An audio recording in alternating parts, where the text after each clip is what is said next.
Hello, family and friends. Welcome back to another episode of Bennie and Bennie podcast. As always, I am your host, Bennie Williams Jr. This here is my father, my co-host, Bennie Williams Sr. And the topic or the title of today's episode is What's Stealing Your Focus? My number one thing about this topic, my first answer, my first thing that jumps out in my head is something simple, and that's one word. It's distractions. Now, with that being the answer, that being the kind of the topic that we're talking about, I would break down distractions. I would kind of define it as anything that is pulling you away from your priorities. That's distractions in my definition, in my words. What do you kind of have to say about that? Yeah, distractions are that, you have something that's a priority, and distractions kind of pull you away from that, kind of stops you or slows you down from what you should be focusing on, and start focusing on just random things.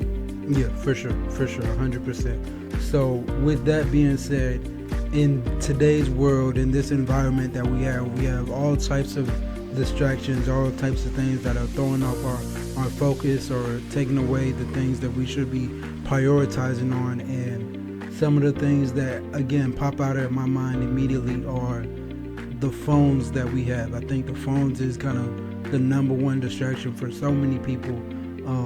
The phones, the social media apps, the relationships that we have, whether that be intimate or family relationships, just toxic relationships, the wrong relationships, those things, I see those playing a big part or being a big factor in the distractions that so many of us see every day.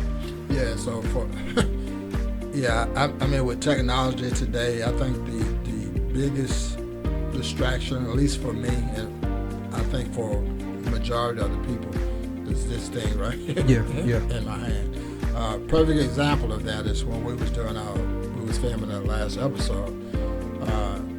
There's a notification on my phone that lets me know when I'm getting messages. Mm-hmm. And we were recording, and all of a sudden my phone started going off because someone started sending pictures. Yeah. like, what is that? And you kind of be in like a panic mode trying to figure out how to turn it off, and I couldn't figure out how to turn it off. And so I was focused on what we was talking about. Yeah. But as soon as that started happening, I'm lost on focus, and I got to try to, pull back and regain, my focus and get back on track to what we are talking about. But things like that can happen regardless of what you're doing in life, and so we have to figure out a way how to either eliminate it at certain times, or at least control it. A lot of times we just let it go, and we just we have all these notifications on, and so we're constantly switching from this back to what we should be thinking about, and then the notification comes in, we switch back to that. So it's just a constant back and forth, and so we don't accomplish what we should be accomplishing at the time that we have allotted to do. Yeah, I definitely agree with that. One key thing you said was being able to control it. I think all of us kind of have the ability to do that, but like you said, most of us, a lot of us kind of, once we get in that mode of what's called doom scrolling, where we're just on social media apps just scrolling, we kind of get ourselves stuck in that phase or in that moment where, like you said, we're just switching from one notification to the other, and it just becomes this huge waste of time where we've just been kind of doing nothing, in a sense, just really wasting time, in a sense, being distracted for so many hours or so length of time. To the phone, the social media, relationships. And with relationships, some people don't destroy necessarily your future, but they kind of distract you from your future. So it's not always like a extremely detrimental thing or a permanent thing with toxic relationships or wrong relationships, but it's the distracting factor of them not necessarily destroying your future or putting a permanent stop to it, but distracting you from what your future could be, so to speak. Yeah, because distractions are often gradual. It's not some big event that happened. It's a gradual thing, and so we don't really notice it. So it kind of just creeps in a little bit at a time, and then we realize, wait a minute, I don't wasted a whole hour doing this, and this, when I should have been focusing on this project that I'm working on. So we just have to be mindful of the other things that are around us that can take our focus off of our priority at the time. Yeah, definitely being mindful of everything around us, the people, the accessories, things like that. Like we're saying, all that kind of plays a part of what can distract you or what possibly will distract you. And with distractions, a lot of distractions or most distractions don't even necessarily look dangerous or even are dangerous. A lot of the times those distractions are just something that may appeal to be interesting in one way or another. Like you said, the doom scrolling and just the things on social media, your phone, just different things that you can come across. It's like having the internet kind of in your hand, so to speak. So it's a wide variety of things that can just be interesting and not even always something that's dangerous. Yeah. So I think with distractions, it's like most things. It has pros and cons. Mm-hmm. So that when we think of distractions, we think of the negative side of distraction, the harm that it does. But there can be some positive sides of distractions too, short-term distractions. For instance, you're working on a project that's very intense, very stressful, and you're just stressed out doing it. Well, if you decide, okay, let me go take a 10-minute walk, that's a distraction. Mm-hmm. You stop what you're doing, you take that 10-minute walk, it relieves the stress. Now you come back and you refocus. Now you have to regain that focus. But you refocus. Now that's a distraction, but that's a pro. That's a good distraction. Yeah. But what we get caught up in is the con side of the distractions, the things that take away your health, your time, and other things that are priorities in your life. Then we have to watch out for those things because those things are serious. For instance, time. If it takes away time, you cannot get time back. We only have a limited amount of it. Yeah, for sure. Like you said, you pointed out two key ones, time and health. I think those are two things, probably the most important things that we need to be making sure that we're taking care of and we're using effectively and being proactive with our health and our time and making sure that all those things are in check. And with distractions, there's so many other things that can cost. That distraction can cost you, like you said, the health, the time, even money or peace, and ultimately kind of your dreams, or like we said, your future. Taking too much time on those distractions can cause you all of those things: your future, your dreams, time, money, peace. All those things you can kind of throw away or throw to the side if you spend too much of your energy indulge in any of these type of distractions. Yeah, so the thing is that we have to make sure that we need to know what our priorities are, what our purpose is, and stay focused on that. And then we have to be able to recognize, okay, what are the things that are slowing me down from achieving the goals in life that I have set aside. And sometimes, like I said earlier, those are subtle things. They happen a little bit at a time.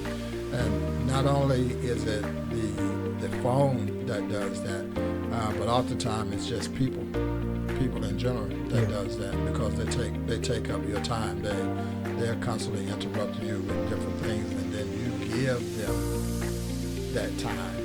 You start engaging in what they're talking about and what they're doing, and then you lose focus on what you should be doing or what you have prioritized to do. And then you look back later and say, man, this took me way longer than it should have. Well, you was distracted, and you allow other people to distract you from what you're trying to do. And sometimes those people are not trying to stop you or hold you back from what you're doing. They do it unintentionally. They just they don't realize what's happening. But you have to realize that okay, I can spend 5 minutes on this, but I can't spend 30 minutes talking to you about this right now. Yeah, for sure. I completely 100% agree.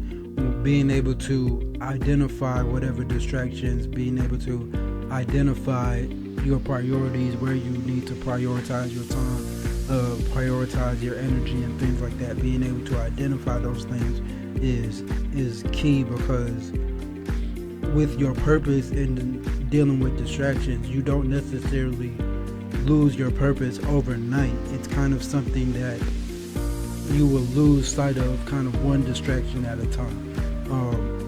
Like we said before, the more time you spend indulging in distractions, the more energy you put into indulging in distractions, the further and further you get from your purpose. Yeah, it's like so here's the thing. So we've been brought up and taught that when you're working on something, you can do what we call multitasking. Yeah. I'm gonna do this is what my main focus is, but I'm gonna do this and this while I'm doing that. Yeah. Well, that's not reality. We can't no such thing really as multitasking. The human brain can only do one thing at a time. We can only focus on one thing at a time. So it may look like you're doing 3 things, and you are, but you're only doing one of them at a time. One at a time. You're either doing, you're writing a project that requires some writing, so you're writing something, okay, and then you need to read this, and so you stop and you read that. Well, now that has stopped. Yeah. Now you're on this, and that's how distraction comes in, because we think that okay, I can do all of these things at the same time, and you cannot. Mm-hmm. You can only do one thing at a time. And so we lose focus. And so when you're trying to do that, you're going to lose focus on, let's say you got 3 things that you want to be working on. When you start switching back and forth to each one, you're constantly losing focus on all of those things, because as soon as you start doing this one, you lose focus on the other 2. Yeah. Then you start doing this one, then now you lost focus on the other 2. And so it just keeps going back and forth. And what it does is you still can finish the project or the assignment, but it's going to slow you down. It's going to take you more time than it needed to. Yeah, for sure. With that being said, I believe focus, or the ability to focus, is one of our strongest superpowers, so to speak.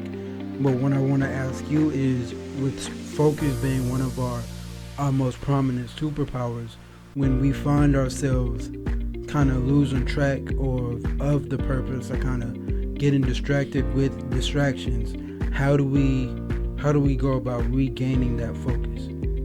Well, it depends on what you're working on. For me, an example, if I'm writing a book, and I'm trying to stay focused on what that subject is, and the outline of the book, and so forth. Sometimes it's just getting in a room, a quiet place, and going to my office, and no one's in there but me. There's nothing's going on in there. There's no television in there. My phone is off. Just me. Mm-hmm. Then I can just focus on what I'm doing. Sometimes it's going outside sitting on the deck, and I'm still doing the book.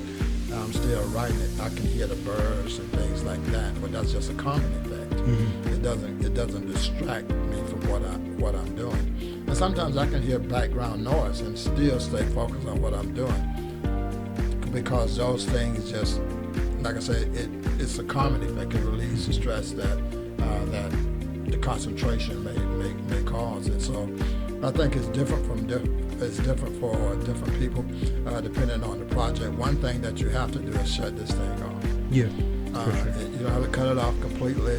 Put it on silent or something. Don't check emails. Don't check messages. Stay focused on track. And I think so. In my day, my day starts with prayer. Before I get out of the bed, my day starts with that. And the first thing most people do in the morning when they get up, they pick this up. Grab their phone. And so they've invited distraction into their lives from the very beginning of their day. that just follows them throughout the day, and they don't even notice it. Yeah, I definitely agree. I myself has been a victim of waking up in that fashion where, yeah, the phone is the first thing that I grab. The phone is the first thing that I kind of give my attention to, not really noticing until recently, where, okay, yeah, I started off my morning or started off my day with distractions. First thing right off the bat, where we're realizing now, having this conversation, and things that of course is not the way to go as far as living your life, living throughout your day, and starting off your day with wanting to have the right mindset of focus and being prioritized. So with that said, focus is your superpower, and with focus being your superpower, when we start to lose sight of it, regain it with turning off notifications, protecting your quiet time, setting boundaries, and being able to have the discipline to say no, know when and how to say no to the different distractions that we come across in our everyday lives. Anything else that you want to add before we close it out? And just the realization that distractions exist. We can't eliminate them completely. The thing is that we just have to be aware that they are there. And you have to identify what your biggest distraction has been in your life, and then look for creative ways to either eliminate it altogether or at least reduce it, or find alternative ways to control it. And that's it. Absolutely, 100%. Well, once again, family and friends, we always appreciate you for stopping by, for taking time to spend with us on your day. This was Bennie and Bennie Podcast, real talk, biblical truth, and everyday wisdom. See y'all next time.